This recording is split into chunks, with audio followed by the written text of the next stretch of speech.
Olá a todas e todas. Estamos aqui numa edição especial do Diálogos Eterno Aprendiz, no mês da representatividade negra, no mês da consciência negra, com o tema Empreendedorismo Negro, Desafios e Caminhos.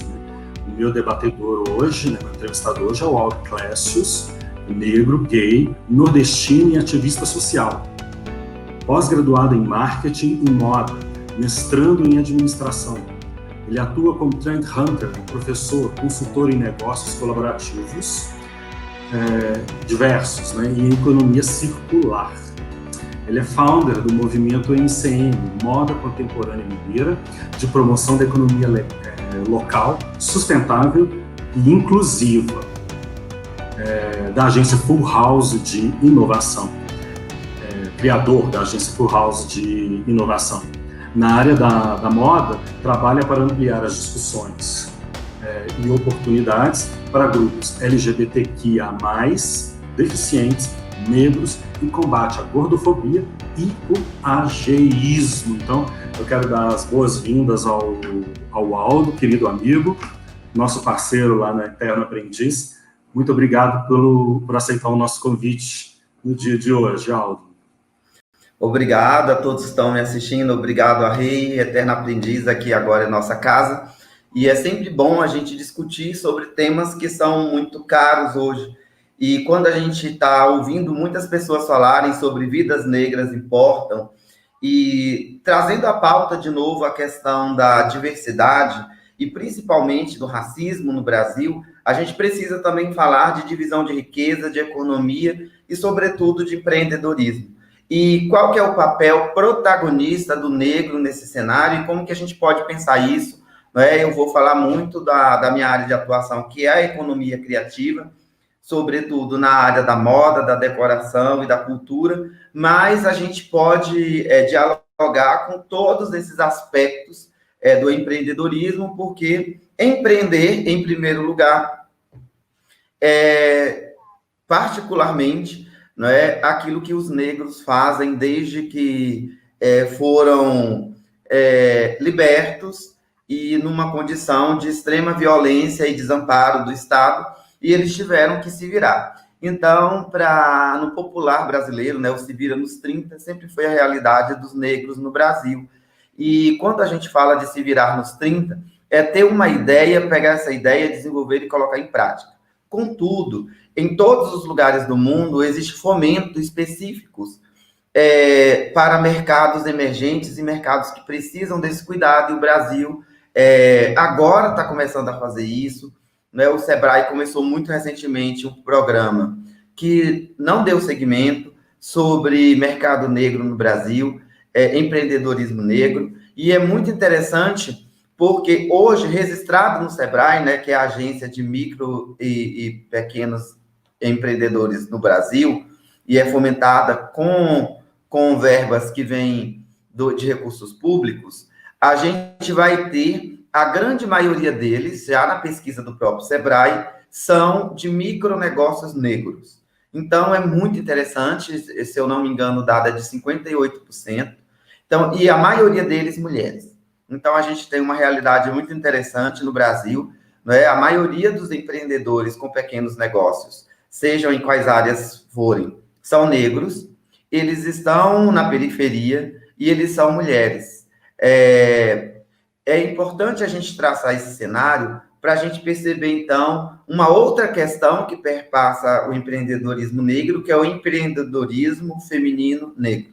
Trabalhando na moda, desde 2017 eu coordeno o movimento Moda Contemporânea Mineira, que trabalha para promover marcas que são muito pequenas, são micronegócios, eu chamo de nanonegócios.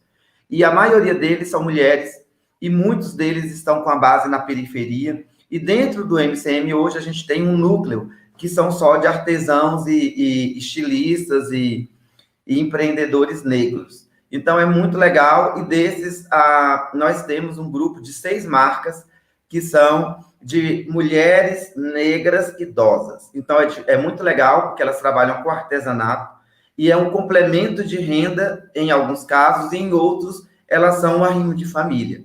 Então, é muito interessante a gente pensar nesse modelo, porque ele é algo que precisa ser fomentado ele precisa ser visto e ele precisa ser ajudado pelas grandes. E aí, quando a gente fala de dar passagem e dar vez para o negro, nós estamos falando não de dar esmola, mas oferecer oportunidades de negócios, e eu trabalho muito nessa base, para que a gente tenha competitividade como qualquer outro mercado.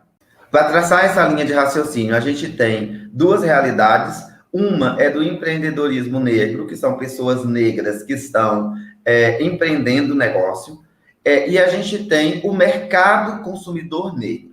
São duas realidades que elas podem ou não se cruzar. O que acontece?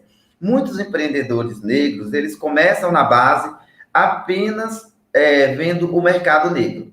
E que, no caso do Brasil, o poder de consumo, embora tenha crescido, né, nos últimos anos com os avanços da era Lula, mas a gente também não tem ainda um estado de bem-estar.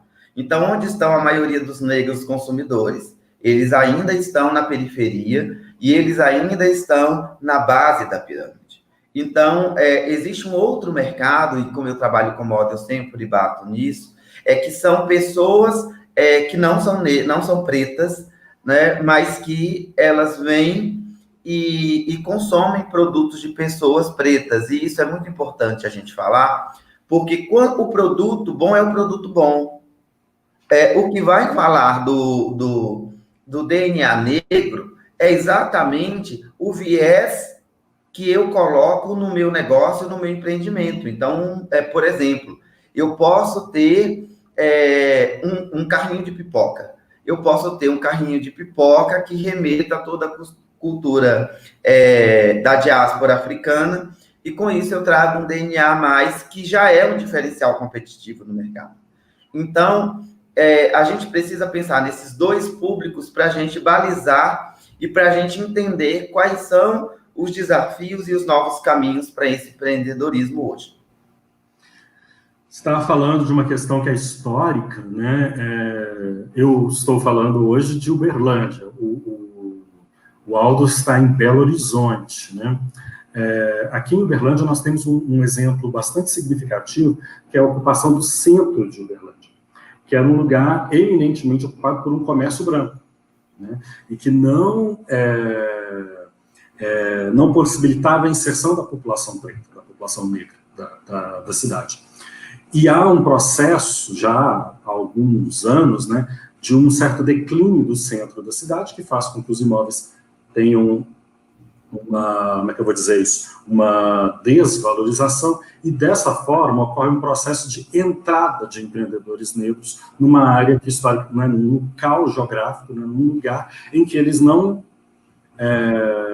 tinham acesso, né? Então ficou um centro tomado por alguns negócios de empreendedores negros, roupas, acessórios, artesanato, enfim, que é um movimento que meio que é aquilo que você falou. A questão do negro empreender, ela não é nenhuma novidade, ela é um dado histórico, ela é um dado cultural. O negro, ele foi chamado a empreender se quisesse sobreviver, né? Eu estou lembrando das vendedoras de acarajé, estou lembrando das vendedoras de cocadas, enfim, as baianas, né? Inclusive, na prestação de serviço, né, quando a gente não tinha ainda os eletrodomésticos popularizados no Brasil, a gente tinha a figura da lavadeira, que era uma empreendedora, né? Então, ela saía da casa das famílias, recolhia a roupa, lavava e entregava. Essa passada. É interessante, porque aí a gente pode traçar um outro paralelo entre empreender e educação. E a educação, ela precisa passar pela educação negra, da qual, né, a maioria da população preta, ela foi desgarrada na diáspora. Então, se eu não reconheço as minhas origens, as minhas matrizes, eu não tenho como pensar um modo de colocar isso no meu fazer e no meu produto ou no meu serviço. Mas isso não está sendo cumprido pelas prefeituras, então é algo que precisa ser muito bem discutido. Uma outra coisa que a gente tem que pensar o negro foi empreendedor, né? O preto foi empreendedor pela necessidade, mas existe uma diferença muito grande de eu ser empreendedor e entrar apenas com a minha força de serviço, como é o caso dos entregadores do iFood, e eu ser um empreendedor com muito dinheiro e educação e recursos, empréstimo a fundos perdidos de banco e ser o dono do aplicativo, né? Então, isso põe num mito de que todos podem chegar lá e que não é verdade. Então, a gente precisa criar condições de oportunidades, e aí eu acredito muito nessas plataformas colaborativas, porque o que a gente pode fazer? A gente pode unir quem tem o conhecimento de mercado, quem tem o conhecimento de redes sociais, quem tem um bom produto, juntar as expertises e catapultar isso no mercado para que a gente alce voos maiores. Por isso eu acredito muito e trabalho com redes colaborativas. Acho que é uma grande tendência. E redes colaborativas, inclusive, que saiam dos seus lugares de origem e dos seus mercados. Então, eu estou falando de juntar audiovisual com moda, eu estou falando de juntar a gastronomia com a comunicação, de lugares que se sejam complementares e que fortaleçam a coletividade e o empreendedorismo e o protagonismo preto. Me fala um pouco, Aldo, sobre a força dos negócios colaborativos, já que você tocou nessa questão, né, da união de expertises, né, de aspectos que se complementam, ou até mesmo de cruzamentos de áreas que a gente acha que seriam, assim, elas não dialogariam, né, uma gastronomia e a comunicação, que a gente sabe que dialogam, mas pode parecer um tanto, nossa, mas onde que está o ponto de contato? Isso, assim, levando em consideração essa situação que nós vivemos hoje, né? De pandemia, nós temos aqui uma participação especial da Nefertiti, ela vai fazer isso, mas ela fez a passagem. Então, assim, qual que é a força dos negócios colaborativos? Porque nós já falávamos de negócios colaborativos antes da pandemia. Nós já falávamos de uma série de questões relacionadas a essas interfaces entre diferentes áreas de saber antes da pandemia. Os negócios colaborativos, eles existem para grupos minoritários de forma muito contundente, à medida em que a violência deles foi mais presente. Eu gostaria de citar o caso dos judeus, né? Após a Segunda Guerra Mundial, a gente viu os judeus se ajudando de uma maneira extremamente coerente e sistemática. Isso não aconteceu com o negro, porque dentro do nosso processo de ressocialização, a gente tinha que fazer acordo direto com o branco. E aí, fazer acordo direto com o negro parecia ruim, porque eram duas forças fracas que não iam dar em nada. Não é? E isso a gente vê, por exemplo, na tentativa de embranquecimento da raça. Não é? Então, de repente, ter um casamento ou uma relação com alguém branco me dá um status melhor, que é a falta da educação. Então, a nossa diáspora, ela teve um aspecto muito criminoso, particularmente no Brasil, porque ela ainda nos colocou enquanto inimigos. E agora a gente está retomando esse poder a partir das... E aí a gente tem muitos exemplos, né? Rio de Janeiro tem um exemplo empreendedor que eu acho muito bonito da gente citar, que são a central das periferias.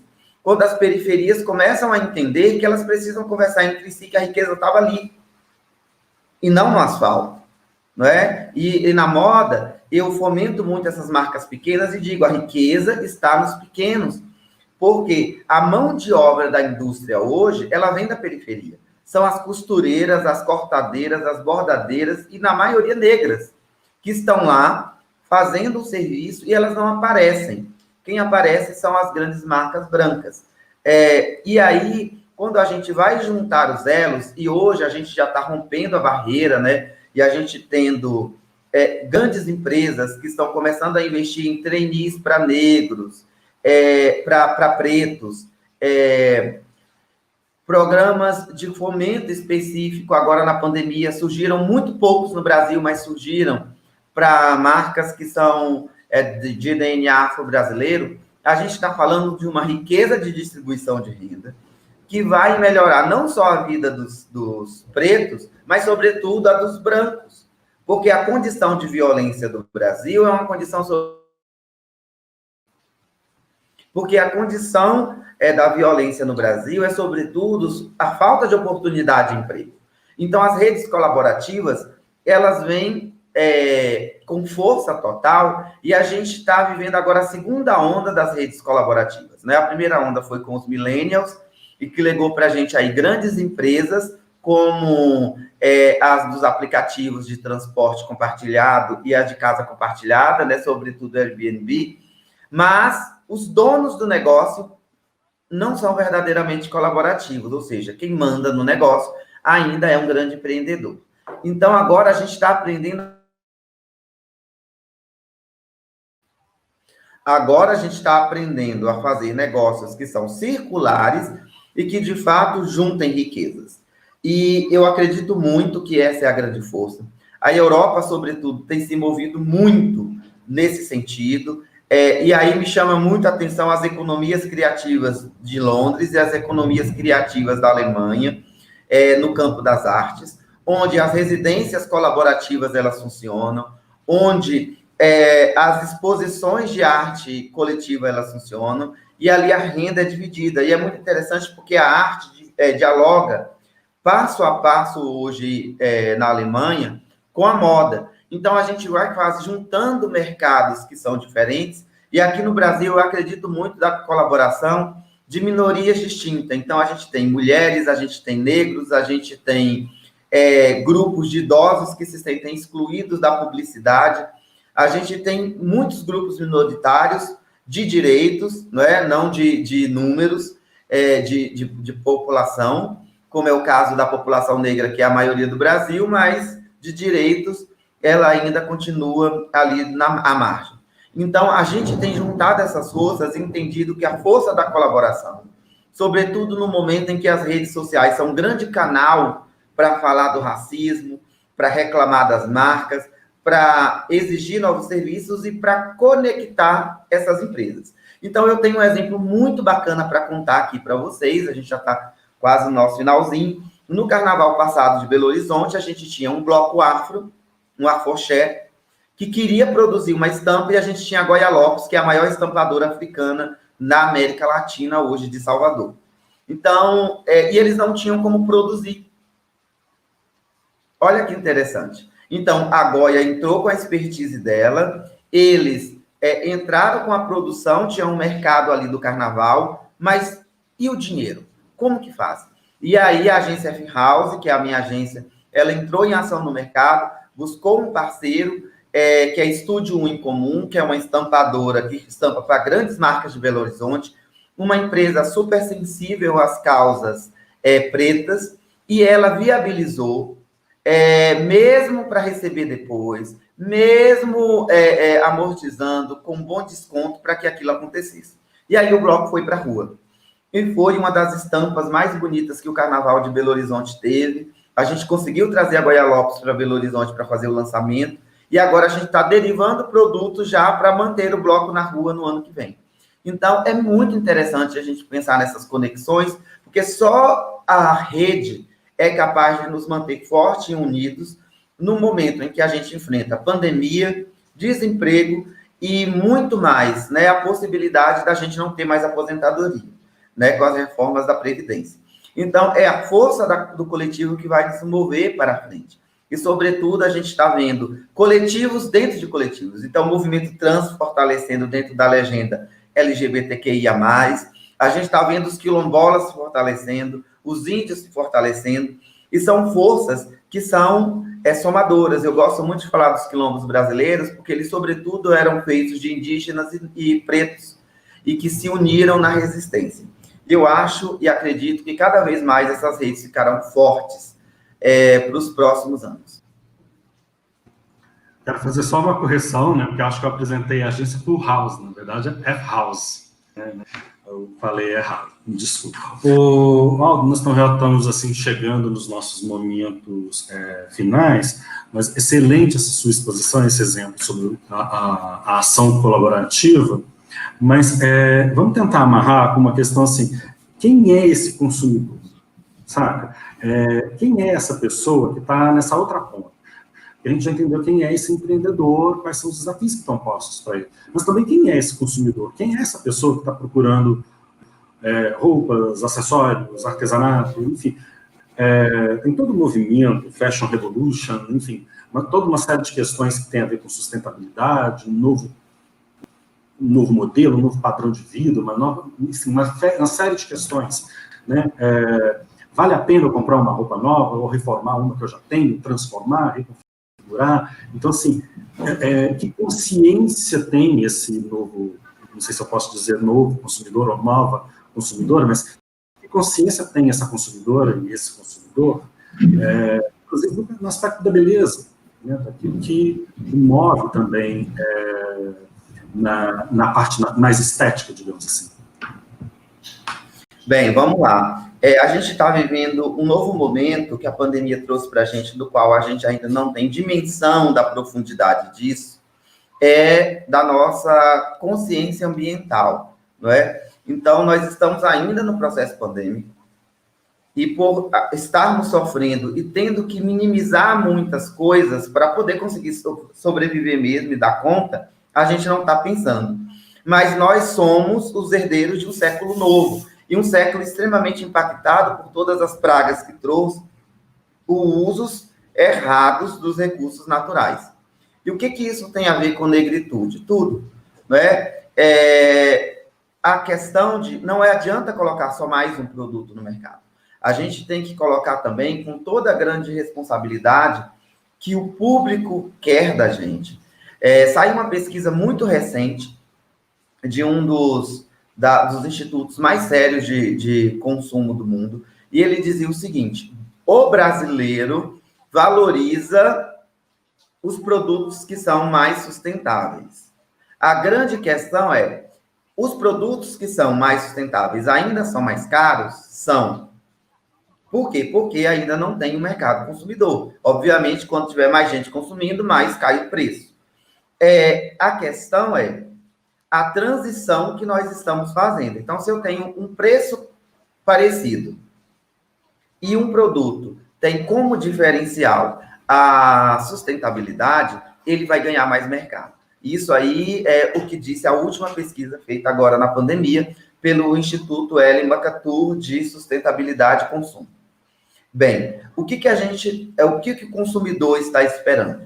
O consumidor espera que os produtos pretos eles se comuniquem com o público que vai para além da própria negritude ali. Por quê?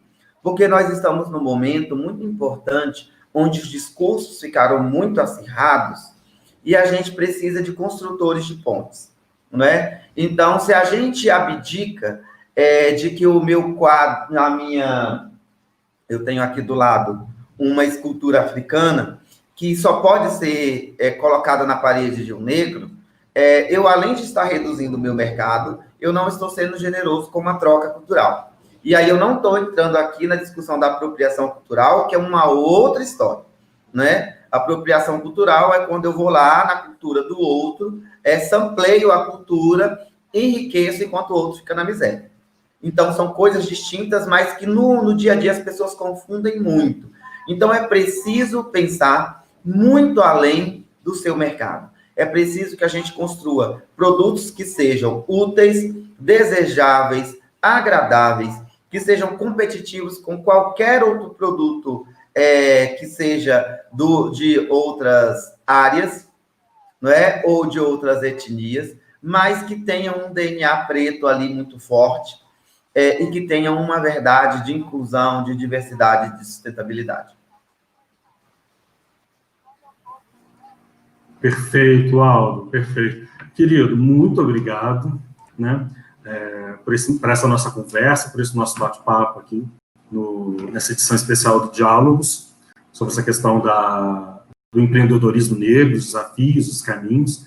No mês da consciência negra, estamos nos aproximando dessa data, mas é uma data que nos lembra de uma consciência, né, que nós devemos ter, na verdade, todos os dias do ano, 24 horas, porque nós reexistimos, né? A gente está sempre resistindo a recentemente, movimentos. Eu fiz um post que consciência negra não é para negros, é para todo mundo, não é?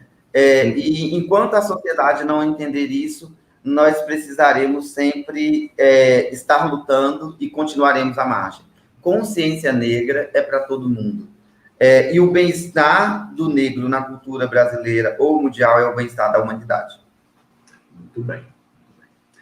Aldo, muito obrigado, querido. Espero que um dia a gente possa repetir aquela frase do Rubem Braga, né? Tudo que nos separava subitamente falhou.